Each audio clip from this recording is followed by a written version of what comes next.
Xitoy Markaziy televiziya stansiyasining 17 iyundagi xabarida bildirilishicha, atalmış Uyg'ur avtonom rayonining Qo'rchoq raisi Shuhrat Zokir Urumchida Sharqiy Turkistonga ziyorat kelgan Bosniya, Hersegovina va Sibiriyaning Xitoyda turishliq elchilari bilan ko'rishgan. Xitoyning Sharqiy Turkistonda ijro qilayotgan bostirish, irqiy qirg'inchilik yurgizish, islom dinini xitoylashtirishga urinish, necha million xalqni jazo lageriga qamash qilmishlari xalqaro jamiyatda fosh bo'lishga ergishib, jinoiy qilmishlari sababli xalqaroda kuchli qarshilik va bisimga duch kelgan Xitoy barliq vositalarni ishga solib, xalqaro jamiyatni aldashga urinmoqda. Shuhrat Zokir elchilarga Sharqiy Turkiston vaziyatini tunishtirganda, Sharqiy Turkistonning umumiy ahvoli, jumladan iqtisodiy, jamiyat taraqqiyot ahvoli yaxshi. Sharqiy Turkiston kishilik huquqni ilgari surdi va qo'g'didi. Har millat ommaning turli huquq manfaati kafolatga ega qilindi. Xalq turmushi yaxshilandi.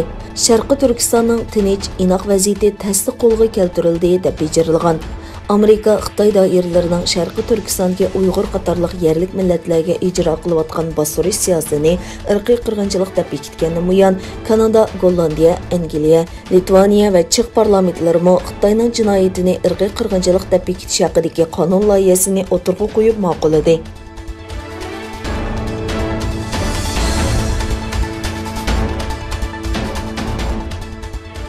Amerika Xalqaro diniy erkinlik komitetining muavin raisi Nuri Turkel Apandi Notre Dame Universiteti qonun fakultetining tunji qatimliq diniy erkinlik mukofotiga erishdi.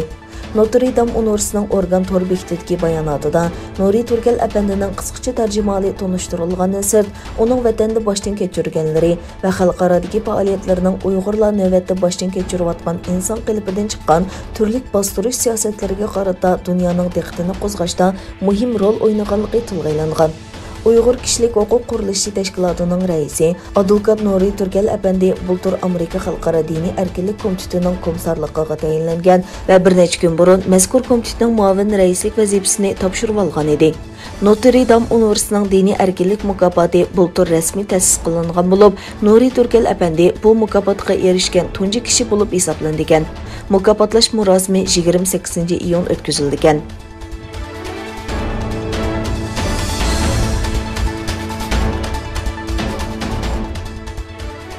Xitoy Belgiya parlamentiga Sharqiy Turkistonga irqiy qirg'inchilik haqida taklif sungan parlament a'zosi Samoil Kokolatga jazo yurgizganligini e'lon qildi.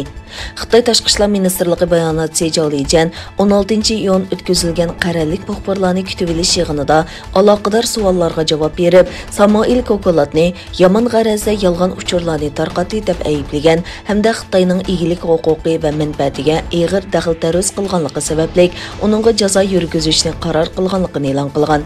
Bildirilishicha, Belgiya Federatsiyasining Tashqi ishlar komiteti Sharqiy Turkistonga munosabatlik bu qonun loyihasini ma'qullagandan keyin Xitoyning Belgiyadagi bosh elchixona bayonotchisi Belgiya Tashqi ishlar komitetining harakatiga darhol norozilik bildirib, Xitoyni qasddan qorlab hujum qildi deb bejirilgan. Amaliyotda Xitoy bu yil 3-oyda Samoil Kokolatni jazolash tizimligiga kirgizgan. Belgiya Avam palatasi Tashqi ishlar komiteti ma'qullagan Sharqiy Turkiston haqidagi qonun loyihasida Sharqiy Turkistonga og'ir irqiy qirg'inchilik xavfi to'g'risida ogohlantirish berilgandan boshqa Xitoy doiralari insoniyatga qarshi jinoyat shakllantirib, kishilik huquqni keng ko'lamda dafsanda qildi deb ayblangan.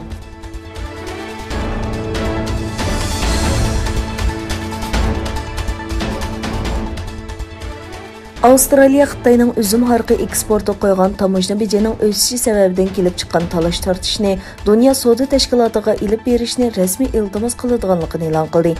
Avstraliya savdo, sayohat va mablag' selish ministri Dan Tehan Beijing hukumatining uzum harqi eksportiga ilib kelgan tamojna bejini ko'paytirish masalasini Dunyo savdo tashkilotining kesim mexanizmiga iltimos bayon qildi. Xitoy 2020 yili Avstraliyalik ishlab chiqaruvchilarning to'kma qilib sotganligini bahona qilib, üzüm harqi eksportiga 218% tamojna beji qo'ygan. Canberra hukumati Xitoyda tunji qatim bayqalgan koronavirusning kelib chiqishini mustaqil tekshirishni talab qilgandan keyin Avstraliya bilan Xitoyning munosabati nacharlashishga boshladi. Buningga qarata Beijing hukumati Avstraliya bilan bo'lgan doimliq aloqani to'xtatib, Avstraliyadan kala go'shi, üzüm harqi, qisqichbaqa, arpa va yog'och import qilishni to'xtatdi.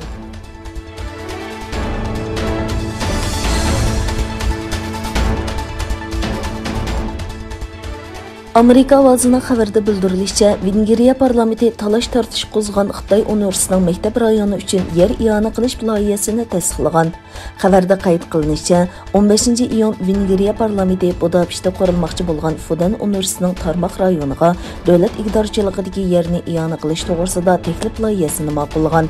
Vengriyada hokimiyat yurgizayotgan Fidesz partiyasining parlament a'zolarining qo'llab ovoz berish natijasida Donay daryosining ikki tarafidagi 4 parcha yerni Shanxay Fudan universitetining maktab planiga mas'ul fondiga i'ona qilish qaror qilingan. Bu yerni aslida o'quvchilar yotug'i qilib qurish planlangan ekan.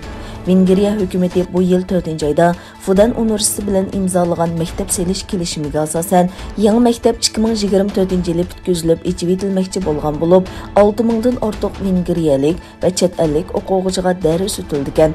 Bu ayning beshida Vengriyaning poytaxti Budapeshtning shahar boshlig'i Xitoyning kishilik huquq dafsandichiligini eskartish maqsadida Fudan universitetining mazkur maktab rayoni atrofida bir necha ko'chaning ismini o'zgartirganligini e'lon qilgan bo'lib, qarorga asosan poytaxtdagi bir ko'chani Tibetlarning ma'naviy doiyasi Dalay Lamaning ismiga, yana bir ko'chani Uyg'ur qurbonlari yo'liga, yana birsini bo'lsa Erkin Hong Kong yo'liga o'zgartish planlangan.